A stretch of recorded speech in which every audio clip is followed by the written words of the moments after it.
हमारा जीवन कुछ दिन का है। नियत समय पर हमारी श्वास रुक जाएगी, शरीर छूट जाएगा। जितनी भी संपत्ति है, संबंध है, विद्या है, ये सब यहीं पड़ी रह जाएगी। सब क्षय है, नाशकारी है। अक्षय है तो प्रभु का नाम, प्रभु की लीला, प्रभु का सुमिरन। जैसे अपने लोग अक्षय तृतीया है, कुछ दान पुण्य करे, बहुत लाभ होता है। शास्त्रों में भी ऐसा वर्णन आता है। लेकिन अक्षय दान क्या है? जो अविनाशी रहे। हमने कुछ नाशवान वस्तुएं दान की, वो अधिक मात्रा में और हमें मिलेंगी, पक्का ऐसा सिद्धांत है। तो जब इतनी भोग सामग्री में हमारे हृदय में शांति नहीं है, तो और अधिक हो जाने पर तो और अशांत हो जाएंगे, और सत्यत्व भाव बन जाएगा भोगों में। अक्षय दान किसे कहते हैं? सेवक जी महाराज ने कहा है, सब जीवन सो प्रीति रीति निवाहत आपनी श्रवण कथन प्रतीति, यह जो कृपा हरिवंश की।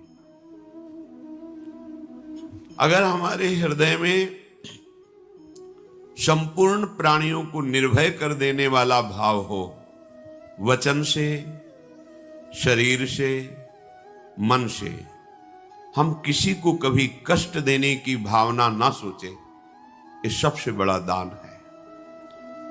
और ये भाव उसी के हृदय में आ सकता है जो विश्वास पूर्वक प्रभु का नाम जप करता है। प्रभु की लीला कथा इतनी महिमामयी है कि दुरंत मोह का नाश करके ज्ञान प्रकाशित कर ही देती है। यदि हम एकाग्रता पूर्वक महत्व बुद्धि रख करके श्रवण करें, तो निश्चित भगवान के चरित्र और भक्तों के चरित्र हमारे हृदय की मलिनता का नाश करके हमें भगवान के चरणों में प्रीति अवश्य प्रदान करते हैं। बिना प्रभु से अपना संबंध स्वीकार किए कोई मन वचन कर्म से किसी को कष्ट ना दे, ऐसा नहीं हो सकता। क्योंकि स्वसुख वांछा, मैं इससे सुख भोग लूं, चाहे वस्तु हो या व्यक्ति हो या स्थान हो, यदि ऐसी भावना है तो पापाचरण बनेंगे ही बनेंगे, पक्का। और यही आकांक्षा समस्त हृदयों में रहती है, मैं सुख भोग लूं। कोई बिरला ही हरि गुरु चरण आश्रित जो प्रभु की चर्चा सुनता है, प्रभु का नाम जप करता है, प्रभु की लीलाओं का गायन करता है, उसमें ऐसी सामर्थ्य आ जाती है कि वो स्वसुख वांछा का नाश करके दूसरों को सुख पहुंचाने की भावना से युक्त हो जाए। ये बात आ गई, बस आप अक्षय स्वरूप हैं और आपकी हर चेष्टा अक्षय हो जाएगी। श्रवण कथन सुमिरन, ये तीन बहुत बड़ी बात है। प्रभु की चर्चा करना, प्रभु की चर्चा सुनना और प्रभु का नाम जप करना, ये बहुत बड़ी बात है। आप बड़े भाग्यशाली हैं, धाम पधारे हैं प्रियाजू की कृपा से। आप लोगों का ये विशेष भाग्य है कि आप न रात देखते हैं न दिन देखते हैं। कैसे संत दर्शन हो, कैसे हमें संत वचन सुनने को मिले, ये प्रणाम योग्य श्रद्धा है आपकी। ये प्रियाजू की कृपा से आपके हृदय में आई है, पर इसका आदर करें आप। यदि आप प्रभु का नाम जप नहीं करते, मनमानी आचरण करते हैं, गंदा आहार करते जो नहीं पाना चाहिए, गंदी क्रियाएं करते हैं जो नहीं करना चाहिए, तो आपका आने का लाभ क्या हुआ? आप यहां आए, भाग कर आए, रातों में आ रहे हैं, जग रहे हैं, खड़े हैं, घंटों खड़े हैं। आपका ये पावन तप बन रहा है इससे आपके अशुभ नष्ट होंगे, आपकी कामनाओं की शांति होगी। पूर्णता से या निवृत्ति से हो, प्रियालाल जैसा जाने। पर यदि आप नाम जप में प्रीति नहीं करते, धर्माचरण में प्रीति नहीं करते, तो इसका लाभ क्या मिला? संतों के पास जाने का, शास्त्रों के श्रवण का एक ही फल है, सब साधन कर यह फल सुंदर, प्रभु पद पंकज प्रीति निरंतर। अपने प्रभु करुणा समुद्र दयालु प्रभु श्री कृष्णचंद्र जो, श्री प्यारी जो, इनके नाम में हमारी प्रीति हो जाए। कहीं भी दूर रहो, यदि नाम जप कर रहे हो तो प्रियालाल आपके बिल्कुल समीप है। हमारे आचार्यों की वाणी है, नाम वाणी जहां श्याम श्यामा तहां, नाम वाणी सुनत श्याम श्यामा सुबस, नाम वाणी निकट श्याम श्यामा प्रगट।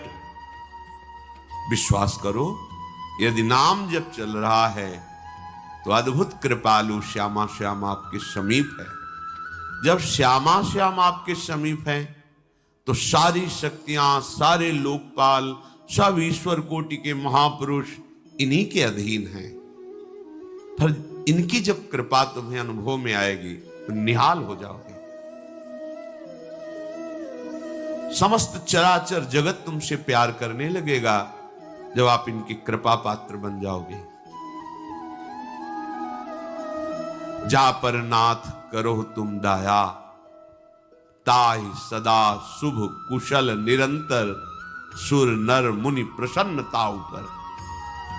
किसी से आशीर्वाद मांगने की जरूरत नहीं पड़ेगी, आ करके आशीर्वाद दे जाएंगे।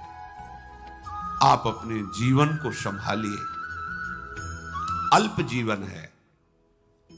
जब आप ऊपर के लोगों के महापुरुषों की आयु को देखते हैं तो आपकी आयु ऐसे ही भुनगे के समान, जैसे भुनगा एक दिन में प्रकट हुआ मर गया, ऐसे हमारी आयु है।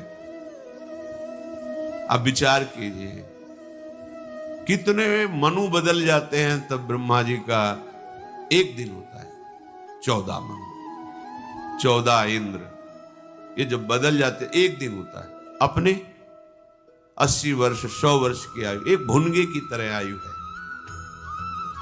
इसी आयु में हमें अपना काम बना लेना है, भगवत प्राप्ति कर लेनी है। भगवत प्राप्ति का तात्पर्य होता है ना कोई चाह, ना कोई भय, ना कोई चिंता, ना शोक, ना जन्म, ना मरण।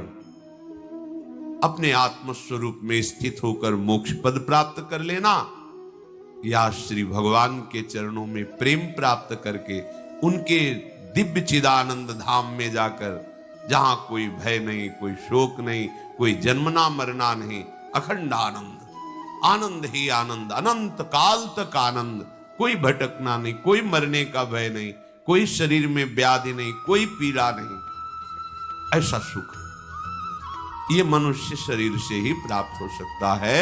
और वो केवल भजन करने वाले का भजन सफल तभी होता है जब वो पापाचरण ना करे, जब वो किसी को दुख ना दे। ये दो बातें पक्की होनी चाहिए, तभी आपका भजन पक्का होगा। आपको जो भजन में आनंद नहीं मिलता, वो आपके पूर्व पापाचरण आपके हृदय को जलाते हैं, भजन में अरुचि पैदा करते हैं। नहीं नहीं। और जिस दिन नाम जप आप नियम पूर्वक करेंगे, हठ पूर्वक करेंगे, तो ये पाप भस्म होने लगते हैं। पर नवीन पाप ना हो तो, अगर नवीन पाप किए तो पूर्व पाप और नवीन पाप मिलकर के आपको महान दुख देंगे। आप चाहे जहां भाग के जाओ, यदि पापाचरण करोगे तो कर्म तुम्हें बख्शने वाला नहीं। इसलिए हे भाई, बहुत बढ़िया अवसर मिल गया है। धाम के दर्शन, संतों के दर्शन, भगवत चर्चा, नाम कीर्तन, पवित्र आचरण, दूसरों को दुख ना देने का स्वभाव, ये सब तुम्हें जय प्राप्त करवा देगा, माया पर विजय प्राप्त करवा देगा, प्रभु की समीप पहुंचा देगा। नहीं तो बार बार जन्मना, मरना, बार बार वही चाहत, वही भोग, तृष्णा, कामना, वासना, बहुत दुर्गति है। आपको समझ में नहीं आ रहा, बुद्धि मलिन होने के कारण ऐसा लग रहा है जैसे हम किसी विशेष प्रवाह में बहते चले जा रहे हैं, कहीं किनारा ही नहीं दिखाई दे रहा है, कहीं कोई ठहरने का, विश्राम का स्थान ही नहीं। भागते रहो, भागते रहो। जब से सृष्टि हुई आज तक भाग रहे, जब से सृष्टि हुई आज तक भोग रहे, कहीं विश्राम नहीं, कहीं तृप्ति नहीं, कहीं शांति नहीं। कुछ तो विचार करो कि कोई एक ऐसा मार्ग हो जहां विश्राम हो, जहां परम शांति हो, जहां से हमें विचलित ना होना पड़े। वो है श्री भगवान।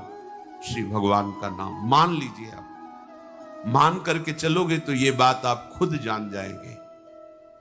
कई बार हमने अपने हृदय की बात आपसे कही कि हम किसी पक्षपात में नहीं बोल रहे कि हम भगवान के भक्त हैं, साधु हैं, तो हम बड़ाई भगवान की कर रहे हैं। सच्ची बात आपसे कहते हैं। हृदय को देखा है, कैसे अशांत हृदय, कैसे मलिन हृदय से कैसे पवित्र होता है, कैसे पवित्र हृदय में प्रभु की कृपा जागृत होती है, वो कृपा कैसे आनंद प्रदान करती है, ये सब देखा है। इसीलिए आपसे बार बार प्रार्थना कर रहे हैं कि अक्षय प्रभु का नाम है। एक बार आपने राधा बोला, ये जमा हो गया। चाहे जितना भयंकर पाप हो जाए, ये इस नाम को नष्ट नहीं कर सकता। ये नाम आपका जमा हो गया, अनंत काल तक ये आपको सुख प्रदान करने के लिए अविनाशी नाम। इस पर किसी का शासन नहीं है, नाम पर किसी का शासन। नाम का शासन नामी के ऊपर है। नाम स्वामी है, नामी सेवक है। कुछ इसमें पैसा नहीं लगाना है, कुछ इसमें पवित्रता की बात नहीं। इसमें आप कौन हैं, कहां हैं, कैसे हैं, कितना पढ़े लिखे हैं कि नहीं, इसकी कोई बात नहीं। आप जो भी हैं हमारे प्रभु के बच्चे हैं। आप अगर नाम पुकार रहे हैं तो ये अक्षय हुआ। वो सेकेंड अक्षय हो गया, वो मिनट अक्षय हो गया, वो दिन अक्षय हो गया, वो महीना, वो साल, वो जीवन अक्षय हो गया, जिसमें हमने नाम जप किया। ये अविनाशी सुख, ये अविनाशी आनंद प्राप्त होगा। अभी आप तो विनाशी सुख, विनाशी आनंद जो है नहीं, केवल भास रहा है, उसके लिए पीछे मारे घूम रहे। कैसे रुपया मिले, कैसे भोग भोगूं, कैसे आनंदित हो जाऊं, और दिशा गलत है। संसार में आज तक कोई ऐसा पैदा ही नहीं हुआ कि जो हाथ उठा के कह दे मैंने भोग भोग करके शांति प्राप्त कर ली। एक भी नहीं। जब उनका अनुभव हुआ तो अशांत और अतृप्त हो करके, घृणा करके त्यागा। धिक्कार है मेरी इंद्रियों को, मन को, पूरा जीवन भोगों में व्यतीत कर दिया, पर कभी इनको तृप्ति नहीं हुई, कोई भी। इसलिए यदि आप हमारी प्रार्थना मान ले, मन लगे नाम लगे, कैसी भी परिस्थिति हो, आप नाम उच्चारण कीजिए, राधा राधा राधा। निश्चित मानिए, हृदय से कहता हूं, जैसे हमारा हृदय अनुभव किया उस सुख का पूर्ण, ये हम नहीं कह सकते, क्योंकि वो असीम और अनंत अगाध महिमा में है। समुद्र कहीं सीपी में नहीं समा सकता। हमारी अनुभव वाली वृत्ति सीपी है, प्रभु के नाम रूप की महिमा अगाध समुद्र है। पर जितना अनुभव हुआ, उससे लगता है कि दुखों से छूटने का एकमात्र उपाय केवल नाम है, केवल नाम। अन्य कोई बात तुम्हें दुखों से नहीं छुड़ा सकती। अन्य कोई चाहे जितना बड़ा आशीर्वाद दे दे, आपको दुखों से नहीं छुड़ा सकता। बात हमारी समझ लीजिए। दत्तात्रेय जी भगवान के अवतार हैं, हजार भुजा धारण करने वाले। शास्त्राबाहु अर्जुन को खूब आशीर्वाद प्राप्त हुए, मतवाला हो गया आशीर्वाद प्राप्त करके, उद्दंडता करने लगा। ऐसी उद्दंडता की महर्षि जमदग्नि जी का कत्ल कर दिया, उनकी गर्दन उतार ली। परिणाम स्वरूप भगवान परशुराम जी के द्वारा सर्वनाश उसका हुआ। क्या हुआ आशीर्वाद से? यदि आप नाम जप नहीं करते हैं तो किसी बड़े का आशीर्वाद मिलने पर भी वो आप में प्रमाद स्थिति पैदा कर देगा। अगर नाम जप करते हैं फिर आप देख लेना, सारी शक्तियां, सारी सिद्धियां, सारा ज्ञान नाम में छुपा हुआ है, प्रभु का नाम। जीवन मिला है तो इसमें कुछ दुखद घटनाएं भी होंगी, कुछ सुखद घटनाएं भी होंगी। जो भी इस मृत्यु लोक में जन्मा है उसमें देखा गया, चाहे भगवान ही क्यों न अवतरित हुए हो, कभी भारी विपत्ति तो कभी भारी अनुकूलता, पर जो अनुकूलता में अभिमान करके हर्षित हो जाता है उसे फिर प्रतिकूलता झेलने में बहुत मुसीबत पड़ती है। इसलिए अनुकूलता आने पर हर्षित मत हो और विपत्ति आने पर शोकित मत हो। धैर्य धारण करो, विपत्ति टल जाएगी। उसमें इतना कमजोर मत बन जाओ कि अब क्या करूं, अब तो कोई उपाय नहीं, ऐसा लगता है शरीर नष्ट कर दूं। ये कोई उपाय नहीं हुआ। फिर नया शरीर मिलेगा, भूत प्रेतों का मिलेगा, नीच योनियों का मिलेगा, फिर क्या करोगे? अभी तो मनुष्य शरीर है, अभी तो आप साधना के द्वारा, भजन के द्वारा हर विधान को काट सकते हो, नया भाग्य रच सकते हो, हर विपत्ति को नष्ट कर सकते हो। भजन में बड़ी सामर्थ्य।